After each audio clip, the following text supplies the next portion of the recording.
$700 কোটি বা $7 বিলিয়ন দিয়ে আপনি কি করতেন? হয়তো 35,000 ফেরারি গাড়ি কিনতেন অথবা বড় বড় 6টি স্টেডিয়াম বানাতেন। কিন্তু বিখ্যাত নির্মাতা কোম্পানি এয়ারবাস এই বিশাল অঙ্কের টাকা দিয়ে এমন কিছু বানিয়েছিল যা পৃথিবীর ইতিহাসে আজও এক বিরল ঘটনা হিসেবে রয়ে গেছে।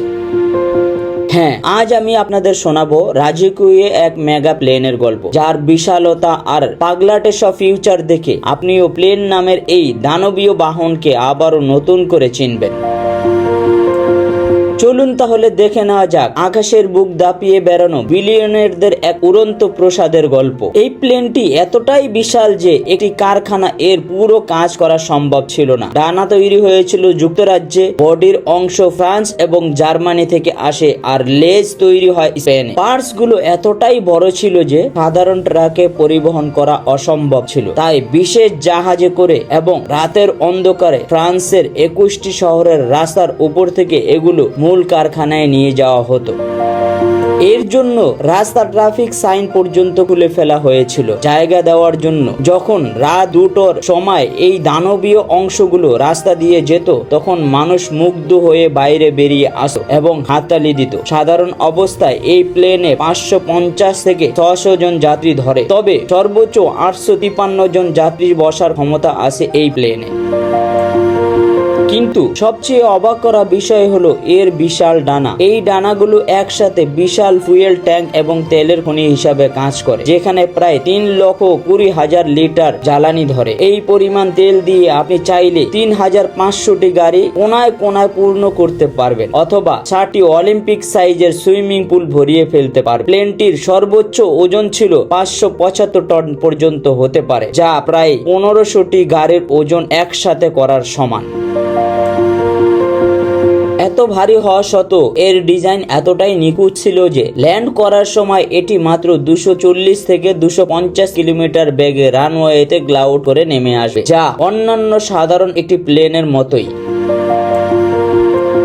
ভেতরের দিক থেকে এয়ারবাসটি যেন এক ভাসমান রাজপ্রাসাদ। এর 4টি ইঞ্জিন, বডি একটু দূরে থাকায় ভেতরের কেবিন থাকে একদম শান্ত এবং ভাইব্রেশন মুক্ত। সাধারণ সিটের যাত্রীরাও বেশ আরামে ভ্রমণ করতে পারে। তবে সবচেয়ে বড় চমক রয়েছে উপরের তলায়। এমিরেটস এয়ারলাইন্সের তাদের A380 প্লেনের উপরের ফ্লোরে আসল শাওয়ার বা ঝর্ণা বসিয়েছিলেন, যেখানে গরম ফ্লোরে দাঁড়িয়ে যাত্রীদের স্নান করতে পারে। ফ্রেশ হয়ে তারা প্লেনের ভেতরে চমৎকার বারে গিয়ে সময় কাটাতে পারবেন। তবে এত বড় প্লেনের নিরাপত্তা ব্যবস্থা কেমন ছিল? একবার এই প্লেনের সম্পূর্ণ অন্ধকারে 853 জন স্বেচ্ছাসেবী নিয়ে এর জরুরি নির্গমন বা ইকুয়েশন টেস্ট করা হয়েছিল। নিয়ম ছিল 90 সেকেন্ডের মধ্যে সবাইকে ফ্লাইট দিয়ে বের হতে হবে, কিন্তু তারা মাত্র 78 সেকেন্ডেই পুরো প্লেন খালি করে দিয়েছিল। আরেকবার সিঙ্গাপুর থেকে ওড়ার সময় কান্তাস এয়ারওয়েজের একটি প্লেনের ইঞ্জিনে ত্রুটির কারণে আগুন ধরে যায় এবং ইঞ্জিনটি মাঝ আকাশেই বিস্ফোরিত হয়ে ভেঙে যায়। ইঞ্জিনের টুকরো ডানার ভেতরে ঢুকে অনেকগুলো সিস্টেম নষ্ট করে দেয় এবং একসাথে প্রায় 50টি ওয়ার্নিং অ্যালার্ম বেজে ওঠে। কিন্তু পাইলটরা 1 ঘন্টারও বেশি সময় ধরে ম্যানুয়ালি প্লেনটাকে উড়িয়ে নিরাপদে ল্যান্ড করেন এবং 469 যাত্রীর অক্ষত সবাই ছিলেন।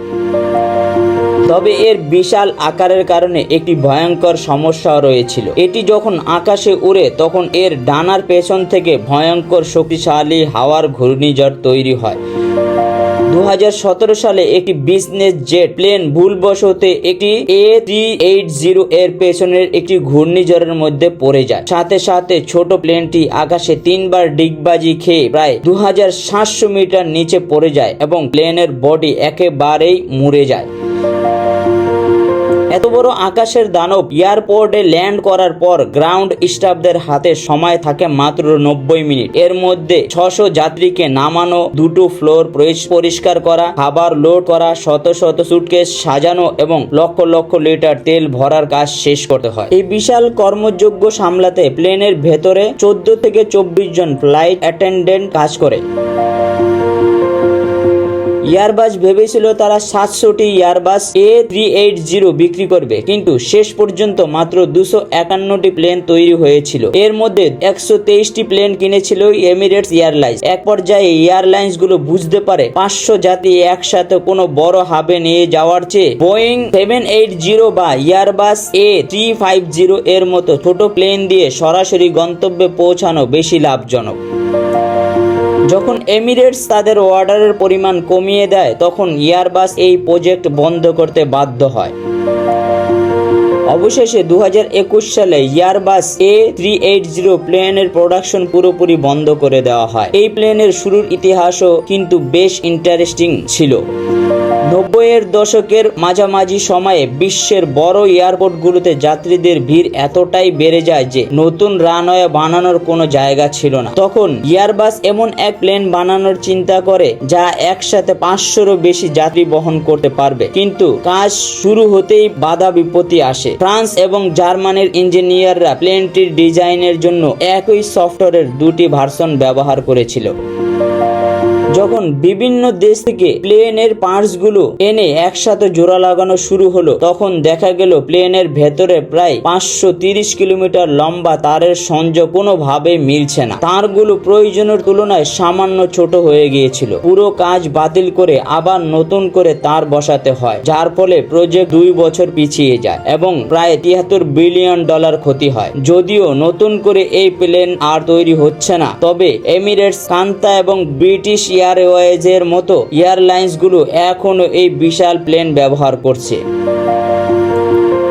আকাশে উড্ডয়ন করা এই বিশাল ইঞ্জিনিয়ারিং মাস্টারপিস হয়তো একদিন পুরোপুরি বিদায় নেবে, তবে এভিয়েশন ইতিহাসে এয়ারবাস A380 নাম কিন্তু সবসময় স্মরণীয় হয়ে থাকবে। কেমন লাগলো পৃথিবীর সবচেয়ে বড় এই প্লেনের গল্প? আপনার কি মনে হয় বর্তমানে কি এমন প্লেন আবারও বানানো উচিত? আর হ্যাঁ, যদি কখনো আপনার এমন এক বিশাল বহুল প্লেনের চড়ার সুযোগ হয়, তাহলে আপনি কি করবেন? কমেন্ট করে অবশ্যই আপনার মতামত জানাবেন। আজকের মতো এখানেই বিদায় নিচ্ছি। দেখা হবে পরবর্তী ভিডিওতে। ততক্ষণ ভালো থাকবেন, সুস্থ থাকবেন। ধন্যবাদ।